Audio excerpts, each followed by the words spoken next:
मुंबई की श्रापित मुलुंड स्टेशन। जी हाँ, आपने सही सुना। मुलुंड रेलवे स्टेशन मुंबई की भागती दौड़ती जिंदगी का हिस्सा है।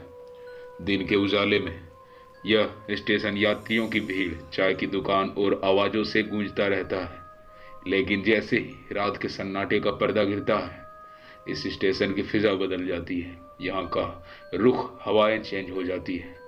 यहाँ की रातें एक ऐसे खौफनाक रहस्य को समेटे हुए है जो हर किसी को अंदर तक हिलाकर रख देता है। एक कहानी की शुरुआत।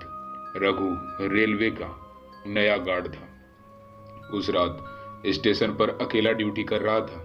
घड़ी के रात के लगभग 1:45 बज रहे थे। स्टेशन पर सन्नाटा पसरा हुआ था। सिर्फ कभी कभी हवा में पत्तों की सरसराहट सुनाई देती थी। रघु ने सुना था कि प्लेटफॉर्म नंबर 3 पर कुछ अजीब घटनाएं होती है, लेकिन उसने इन बातों को महज अफवाह समझकर नजरअंदाज कर दिया था। रात के करीब 2 बजे रघु ने दूर से एक औरत को देखा। वह लाल साड़ी पहन के प्लेटफॉर्म संख्या 3 पर खड़ी थी। उसकी परछाई हवा में हिल रही थी, जबकि वहां कोई हवा नहीं चल रही थी। रघु को लगा शायद कोई यात्री भटक गया होगा। वह टॉर्च लेकर उसकी तरफ बढ़ा। जैसे ही वह करीब पहुंचा, औरत ने धीरे से उसकी ओर मुड़कर देखा। उसका चेहरा जैसे जल चुका हो। उसकी आंखें अजीब सी सफेद थी, जैसे उनमें कोई जान ना हो। औरत ने उसकी तरफ इशारा किया, मानो उसे ट्रैक के पास बुला रही हो। रघु का दिल तेजी से धड़कने लगा, लेकिन उसने हिम्मत जुटाकर पूछा, आप कौन हो? इतनी रात को यहाँ क्या कर रही हो? इस पर उस औरत ने कोई जवाब नहीं दिया, बस एक डरावनी हंसी के साथ ट्रैक की तरफ बढ़ी और पलक झपकते ही गायब हो गई। रघु का मानो होश ही उड़ गए थे। वह दौड़ता हुआ सिग्नल कैबिन की तरफ गया और दरवाजा बंद कर लिया। लेकिन तभी उसने एक अजीब आवाज सुनी। वह आवाज किसी ट्रेन के ब्रेक लगने जैसी थी। उसने खिड़की से बाहर झांक कर देखा। प्लेटफॉर्म नंबर 3 पर एक पुरानी जर्जर भाप इंजन वाली ट्रेन खड़ी थी। ट्रेन से सफेद धुआं निकल रहा था और उसमें बैठे सभी यात्री अजीब तरीके से सीधे उसे ही देख रहे थे।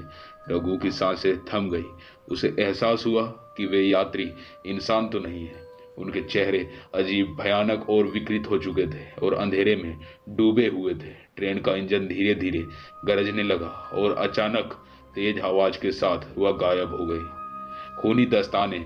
रघु ने जैसे जैसे खुद को संभाला और स्टेशन मास्टर को फोन करने की कोशिश की। फोन तो लग गया, लेकिन फोन उठाने के बाद केवल किसी के करहाने की और बहुत ज्यादा भयानक तरीके से रोने की आवाजें आने लगी। तभी उसे अपनी गर्दन पर किसी के ठंडे हाथों का एहसास हुआ। जब उसने पलट कर देखा तो वही लाल साड़ी वाली औरत खड़ी थी। उसके होंठ फट चुके थे और आंखों से खून बह रहा था। औरत ने धीरे से कहा, तुम मेरी जगह ले लो। रघु कुछ बोल पाता कि उससे पहले ही प्लेटफॉर्म से एक जोरदार चीखों की आवाज आई। उसने ट्रैक पर किसी के खून खून खून चिल्लाने की आवाज आ रही थी और वह औरत ट्रैक पर खड़ी मुस्कुरा रही थी। खौफनाक अंत। सुबह जब स्टेशन के दूसरे कर्मचारी पहुंचे तो उन्होंने रघु का शव प्लेटफॉर्म नंबर 3 पर पाया। उसकी आंखें खुली हुई थी और चेहरे पे गहरा डर साफ झलक रहा था। ट्रैक पर खून के निशान तो थे, लेकिन उनकी कोई व्याख्या नहीं हो सकी। आज भी मुंडल स्टेशन के प्लेटफॉर्म नंबर 3 पर रात के समय किसी को भी जाने का हिम्मत नहीं होती। ये कहानी आपको कैसी लगी? अपना फीडबैक कमेंट बॉक्स में ज़रूर देते जाइएगा, क्योंकि आपका एक कमेंट और एक लाइक हमें वीडियो बनाने में बहुत ज़्यादा हेल्प और मोटिवेशन मिलती है। और साथ ही साथ कमेंट में ये भी बताते जाइएगा कि क्या आप ऐसे खौफनाक स्टेशन में जाना चाहोगे।